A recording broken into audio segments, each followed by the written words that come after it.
We're just going to have one more inside defense, and then we'll switch to the outside. Okay, and so he's going to come in. I'm going to move in aggressively, block, grab.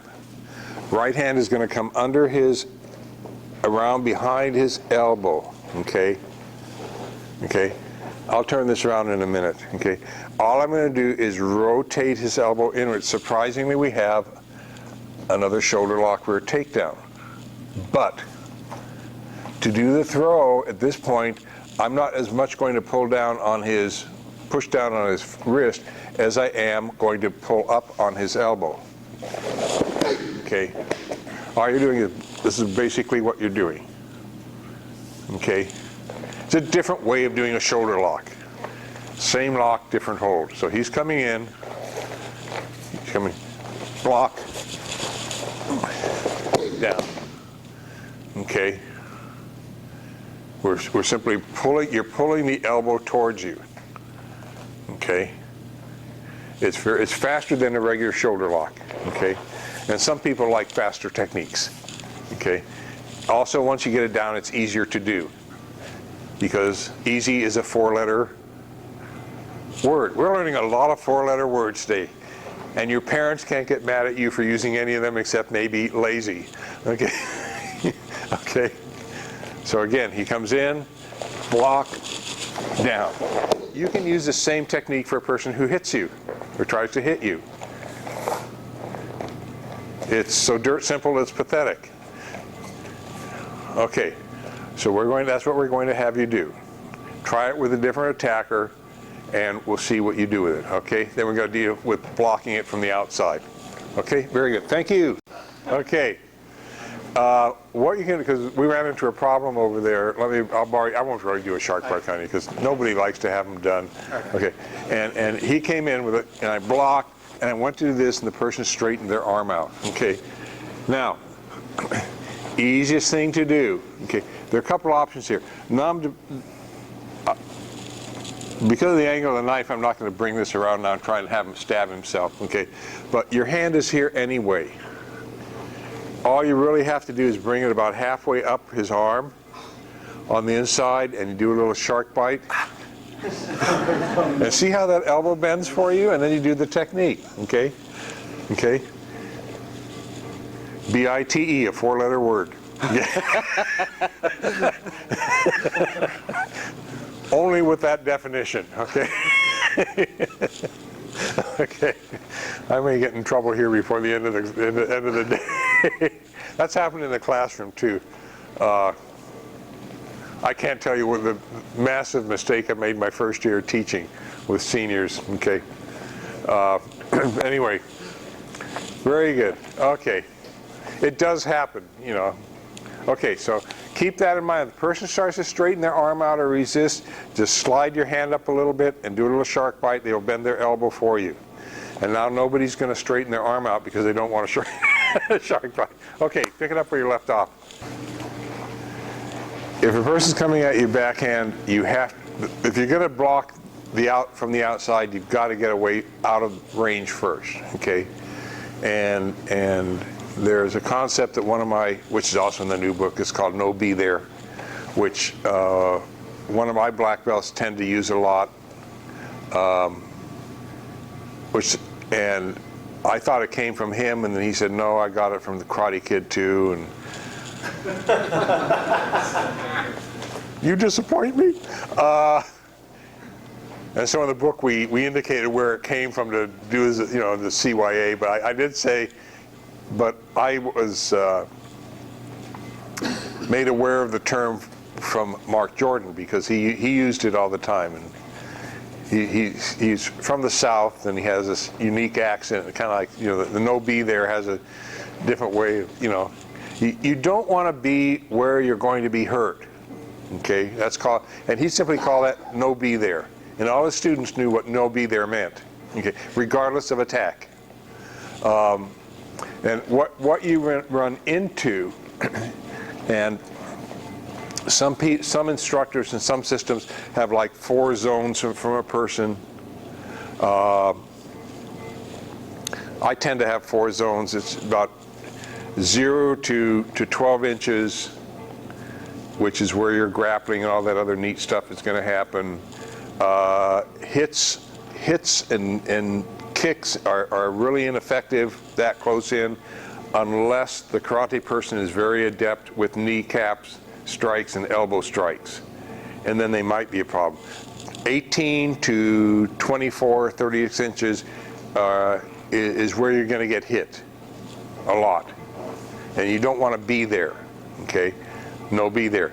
About 24 to 50, 60 inches, depending how tall they are, is zone 3. That's where your kicks are. That's where you're reasonably safe from hits. And once you get beyond 5 feet, unless they're running at you, in which case all you have to do is move out of the way, is zone 4, where you're basically safe. You can stick your tongue out at them and there's not much they can do about it. Okay, some instructors have 6 or 7 zones, so whatever makes you happy. Okay, but for me, zone 2 or 3 are the danger zones, and I don't mention zones to my students too much, although my brown belts are aware of it, because it's just information. Lower ranks just adds to the confusion of what you're trying to learn, because at lower ranks you're mainly trying to learn techniques. Okay. So he's coming in, it's going to be a high backhand swipe. I've got to move in. Yes, we can go to shoulder lock or takedown, but we've done all of those, okay? We can go to a Soto Makikomi. Okay. Well, we've done that, haven't we? Okay. So let's see what else we can come up with. Around here, block, okay? Take your hand, bring it down to the elbow. We're going to do a forward elbow roll. Okay, now, when you do this, hand cups into what's called a SARA, S-A-R-A. Okay, you don't get on the back of their elbow, you get underneath. Okay, and all you're going to do is roll this forward and walk the person until they are down. Okay, from here, to be nice, you're going to drop your left knee into their shoulder. Okay, and you've got a pretty good submission here, okay, because they're stuck. If they are facing you, have them turn their head the other way, okay. There are 2 reasons. Number 1, it will make them more comfortable in the short run. The second reason is, if they turn their head away, it allows you to get their shoulder down to the ground easier, and allows you to set a better hold. But you're not going to tell them that. Okay? So, he comes at the roundhouse, around here, block, take him down. Okay? Now, you have to keep up with them. You have to keep up with them. Okay? And I'm here, and all I'm going to do is come down, and I've got a fairly good submission. I'm sorry, fairly good. I'm trying to keep not all my weight on his right shoulder. I've got a fairly good submission on him. Okay. Did you guys see the submission, or is he turned too far away from you? Okay, it's here. Come in and just drop your left knee onto his shoulder joint. Okay. We could do both sides so everyone can see. Yeah, if you want to, I guess you could come around and do this, and then you could take this hand. You got a short end right there. Yeah. Okay. Thanks, Stuart. And then from here, because I'm uncomfortable, I can sit down and that'll take his shoulders out. Okay? You're so thoughtful. Take him out to dinner tonight. I got something for him. Or take him out for dinner. You're gonna have to fatten him up first. Okay, very good. So I want you to try this. It's just a simple forward elbow roll. Okay, if this is not working for you, okay, this is not working for you, open your hand so that your webbing is just above the shoulder joint and roll that forward. There's a nerve there, and if you connect with it, it'll be easy to roll the person down. Okay? If that doesn't work, make a fist. Okay? All it takes is about 10 pounds of force. Come in and just smash it. Okay? it'll dislocate, and then you can roll them forward. Now, okay. Now, one thing to mention, I've said it before, once you injure a person, legally you can't keep doing techniques to them. You cannot do like they do in the movies. You will end up on the wrong side of the bars, okay, on a very uncomfortable bed that's not wide, okay. Also, once you injure a person, they get a lot of adrenaline flowing through their system, and they become extremely dangerous because their only interest, and this is why it's dangerous to law enforcement personnel. Once they injure a person, this perp gets a lot of adrenaline going. They have a lot more strength. They are far more threatening than an average person would be. And all of us would fit into that category if we were injured and we're trying to get away. Okay? And these are things, you know, I've seen some things that police officers do that, you know, that were really just totally wrong. But you have to realize that there are things, you know, and this is why when I do work with law enforcement, I don't use the words resisting. I use the word non-compliant, because a law enforcement personnel are taught to use compliance techniques so that the person complies with their requests, and if they don't comply, they're non-compliant. And so you have to use a compliance technique to deal with their non-compliance so that they become compliant. He's smiling, he gets it, okay? It's not, and you have to realize, sometimes for those of you that are in professions, it's not what you say, but how you say it. And it's not, sometimes it's a matter of using the quote unquote proper vocabulary. Because after all, that's what a law enforcement officer is trying to do, is make this person compliant and cooperate and comply. Okay? And I've known some attorneys that have gotten really upset with police officers when they use that term, because it's so hard to fight against. But it's a correct term to use. Okay? Rather than saying the suspect was resistant, so I had to put him in an arm lock and almost break his wrist, or I had to, you know, bring him down to the ground.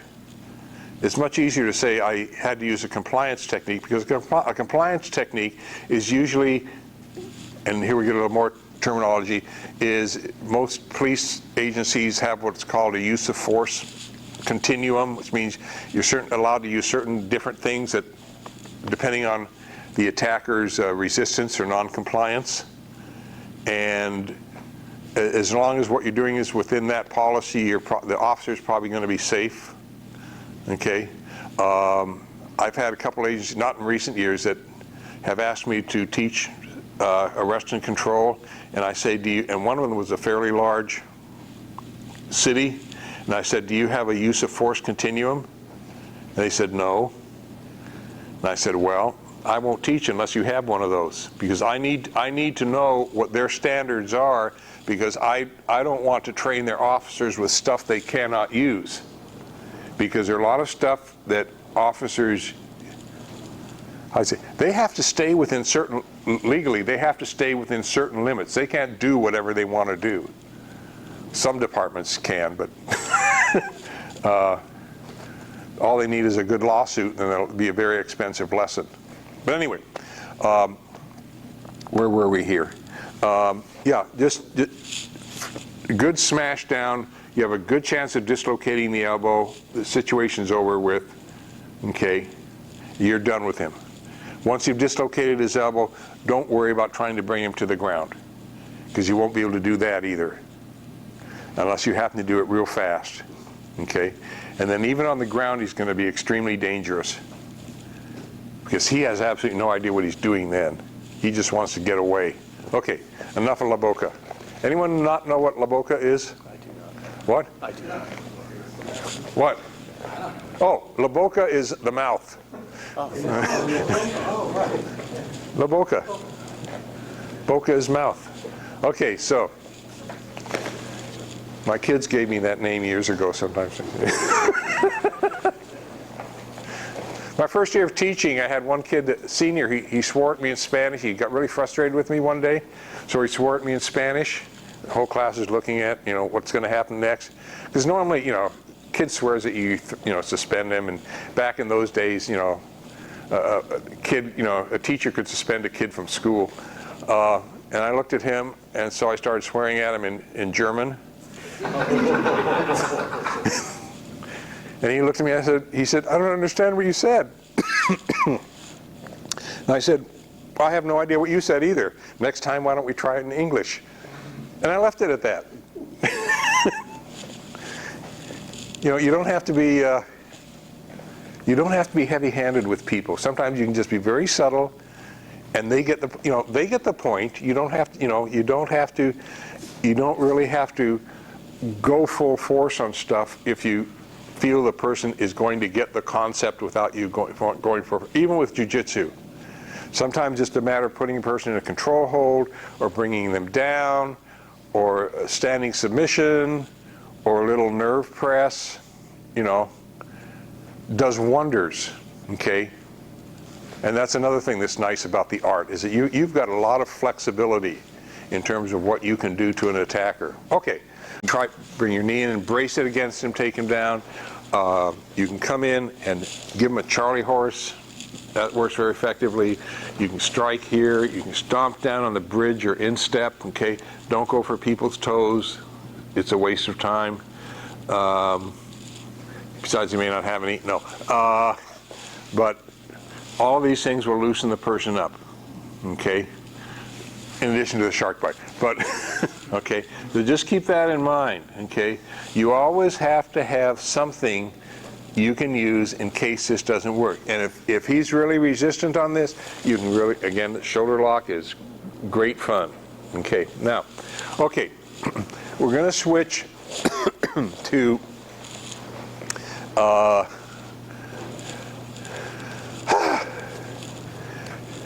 this is going to be the attack. May I borrow the knife, please? Thank you. Okay, this is the attack.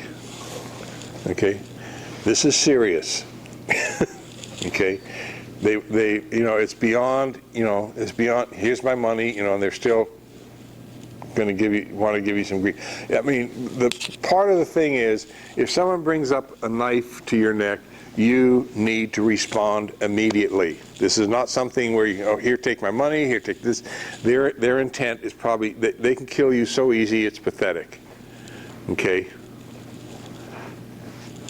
And I'm reading one book now, I forget who it's by. I read 2/3 of it on the flight out here. It's one of these undercover ops. I forget who the author is who used to do them, but he's not writing anymore, and he has a team of people that now write for him. And one of the assassin's key tools is an American Express card. And one edge is razor sharp. And by coincidence, they had a commercial on the little screens on the airplane with a credit card, and I get what is something, a knife sharpener. And you slide your credit card through it, and it'll slice through a tomato so easily, it's pathetic.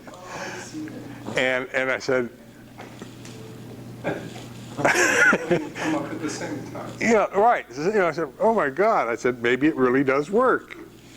So now all of you are going to go home and you're going to sharpen one edge of your credit card, just use as a self-defense weapon. It was scary. Anyway. What? And then it'll be the bloodiest trip ever to the grocery store. Yes.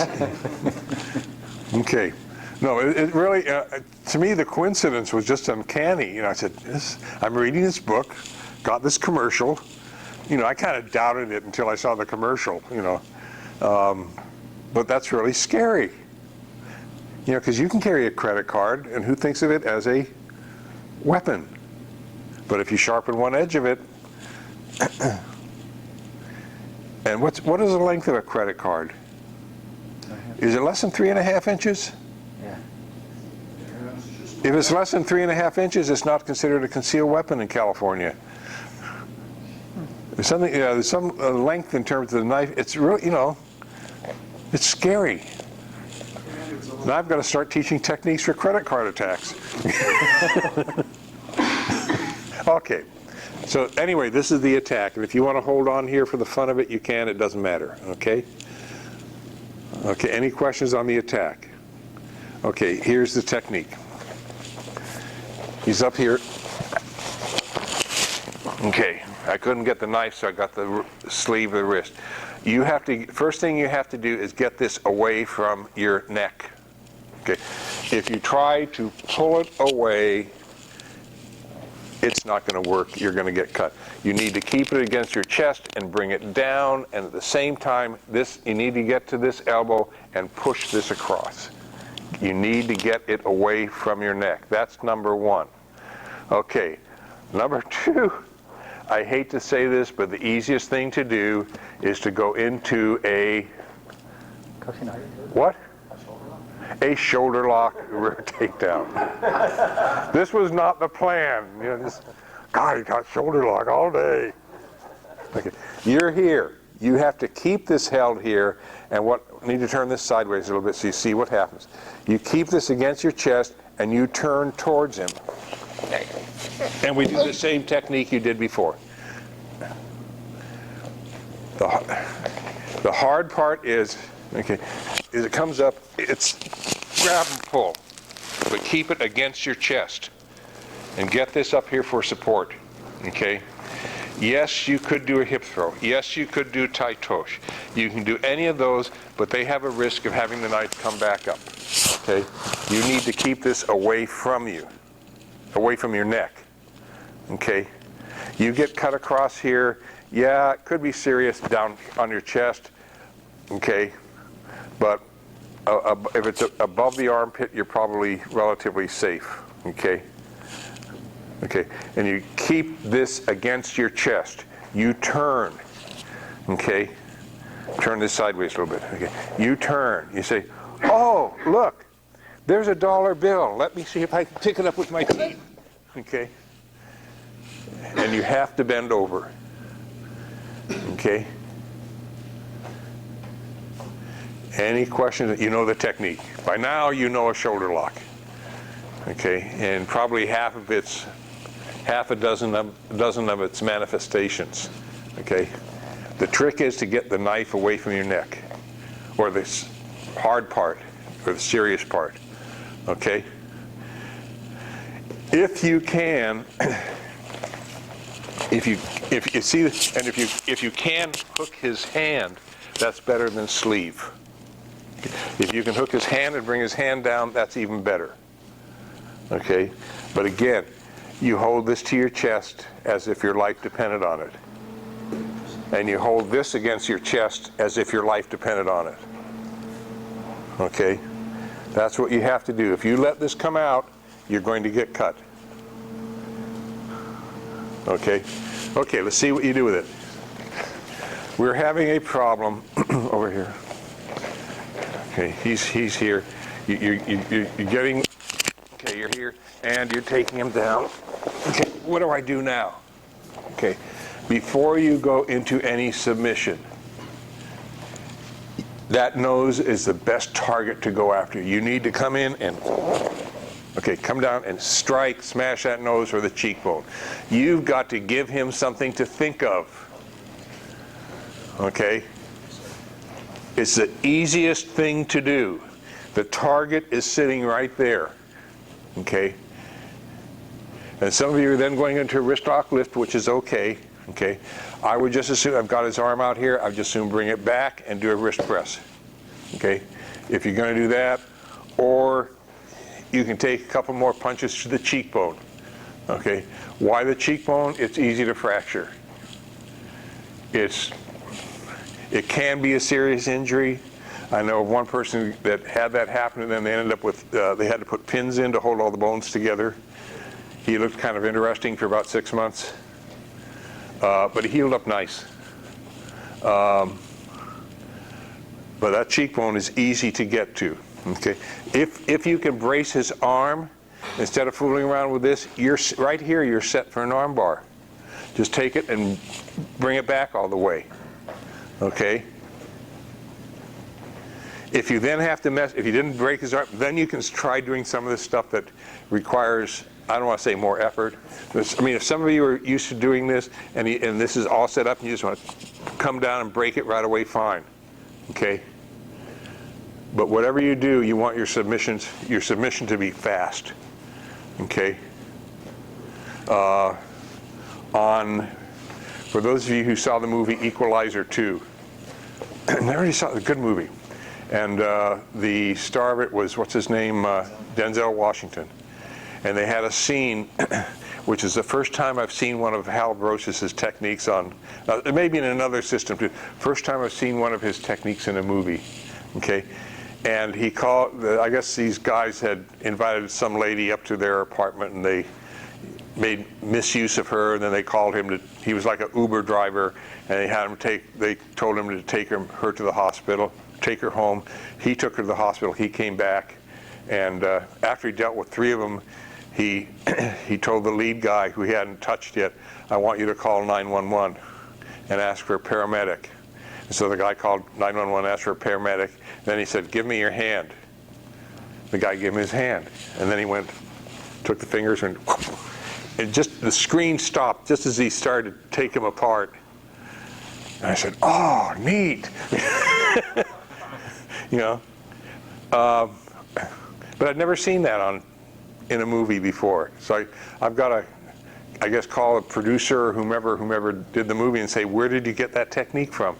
I'm just curious, because he's the only guy I've seen it from. Okay, so you can do that. You know, you just grab 2 fingers, and it becomes live long and prosper. Spock, Star Trek, Hopalong Cassidy. You know who Hopalong Cassidy? Who knows who Hopalong Cassidy is? Oh, you do. The Lone Ranger, not the new one, the TV. Yeah. Okay, all the B movies. Okay, very good.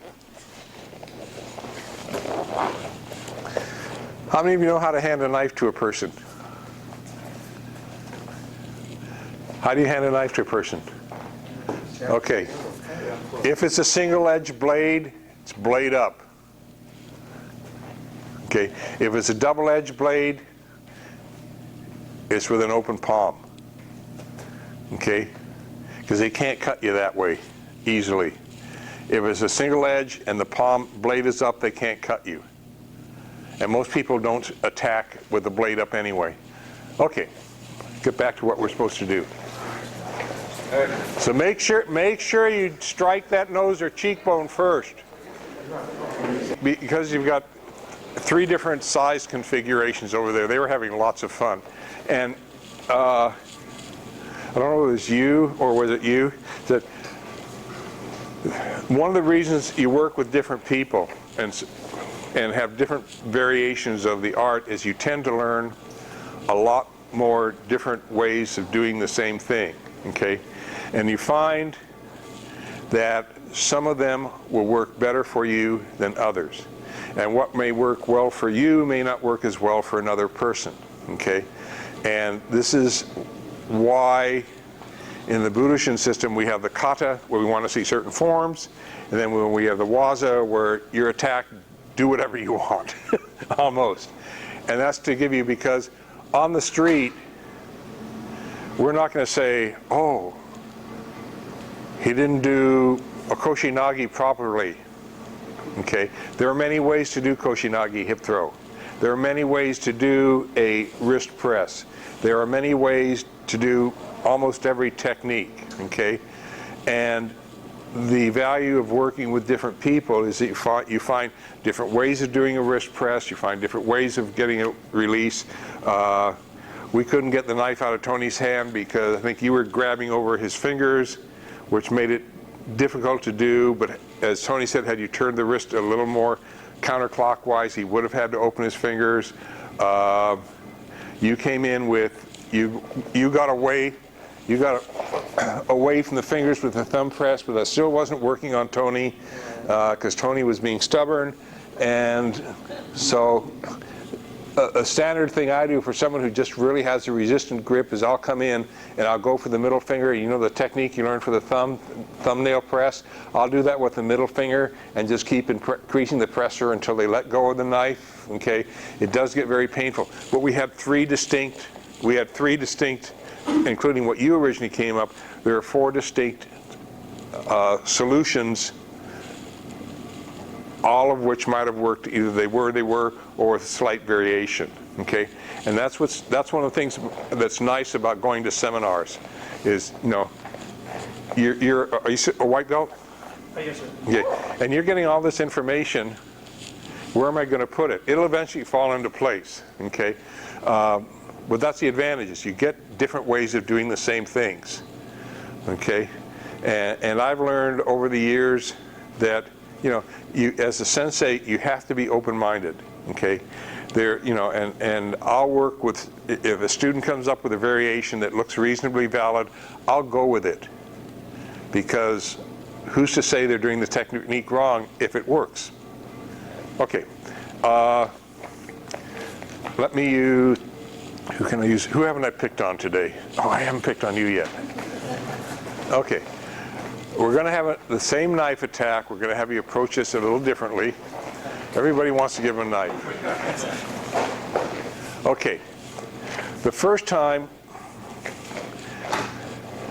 I had you come up and grab from on top. Okay. This time, I'm going to have you come in from underneath. Okay. So what he does is as he brings this up, you need to hit this across, and this hand's going to come. There's usually a little opening here. You bring this hand up across. Okay, now, if he pulls the knife back, yes, I'm going to get cut, but it's not a serious injury. I can still move my hand. Maybe bloody as anything, but I'm still going to be able to move my hand. Okay, if I do it this way and he cuts, my hand is useless. Okay, so it's a matter of protecting yourself. Okay. And again, he's going to come up, this is here.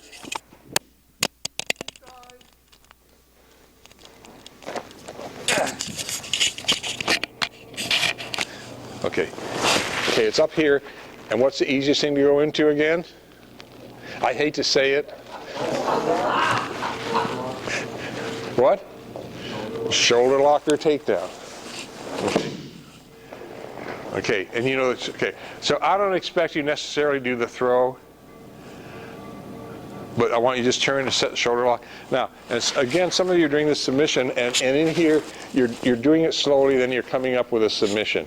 If you do a shoulder lock reasonably full speed, what the shoulder lock should do is dislocate and or separate the shoulder. Okay? It's a very expensive surgery.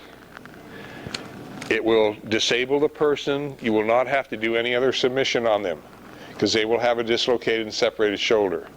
And I know all of you can move a lot faster than you are in here today, because you want your uke to come back to class next week. Okay? Okay, so again, it's just, all you do is this comes around, just bring this hand up, pull this down towards you. Okay, it's crossing down, this hand comes up, then all you're going to do, you don't even need to grab, is you need to turn. Okay? And he go down, and you do this fast, you'll hear the crunch and break, and he's taken care of. Okay? So I want you to try it this way. Okay, the hand comes up, palm facing you. Okay? And even if you get cut here or here, it's not a serious injury, but you just basically want the hand here. Okay? Very good. Let's see what you do with it. It's a critical part. Remember, their hand is on the weapon, not yours. That's very critical. So he's here, it's a cross. That's okay. If you lose your microphone while defending yourself, just pick it up and put it back on and say, this is on camera, you're going to get paid. Okay? You're over here. Okay? Okay? You just want to, you don't try to get away from the wall. It provides you with a base. Just rotate yourself against the wall, grab, rotate. Now see what happens here? He cuts himself. Okay? You didn't cut him, he did. You did the technique. Okay? You cannot worry about this person. It was either him or you. Okay? I would much rather face a jury. What's the old saying? Face a jury of 12. By 12 than carried by tried by 12 rather than carried by 6. Okay? There are times where you don't have choices. I mean, you know, I've never been in that situation. I would hope that none of you are ever in that situation. Because that's something, regardless of how bad this person was, to have caused another person's death is something that'll really wear heavy on your soul. I'm not that religious of a person, but it does wear heavy on your soul. Okay? So, you know, but you can't worry about that at the time. You cannot have a philosophical discussion with him on life and death. Okay? So I want you to try this 3 or 4 times a piece, okay? And see if you can get this knife down here. If he drops the knife right away, cool. Still bash him against the wall. He can't. It's already lodged in him. He can't, yeah. Yeah. If this happens, then you get out your cell phone, run like hell, and call 911. Okay? Or have someone else call 911. Okay? Where's it? The yoga place, was it in Florida? Yeah, where the 2 killed and 6 wounded. But the people in the yoga studio actually attacked the gunman. And even though he shot himself, in the end, it probably their attacking him probably saved lives. Okay, I mean it's still a horrible scene regardless, but you know it kind of follows the run, hide, attack. You know, they had no other options. Okay, so try this 3 or 4 times a piece. Thank you very much. How's your head? Fine. Good. You know, most of you are doing the technique correctly, but you're having some difficulty. And the reason you're having some difficulty is because when you're doing this technique, move out of the way. When you're doing this technique, you're stepping away from the wall, and then you find you run into it again. Okay, really, you're here, and you want your shoulders against the wall the whole time. This is your base, your feet and your upper shoulders. You have to have this as a base to make the technique work. Because if you step out, you're giving him something to work with. It makes it harder for you to do the technique. Also, if you step out, your x-axis is further away from, for those of you who read one of my books, the x-axis is further away from the wall, so you have to turn further, which puts you in conflict with the wall. Okay? You want the wall to be your friend. Okay? So you have to rotate against the wall. Okay? If you rotate against the wall, the technique's going to work a lot better. Okay? Also, let me borrow your hand for a moment. Okay? Some of you, when you're, for some reason, when you're getting to doing this, you're getting to this point and you're twisting the wrist. Okay? He no go. Okay? You don't press the wrist, twist the wrist to do a hand throw. What do? Pull it? No, you don't pull it, you bend it. See, you bend it, his head hits. Okay? So bend it. It's his head. Okay? Let him get the benefits of the effort. Okay? So don't twist, bend. Okay?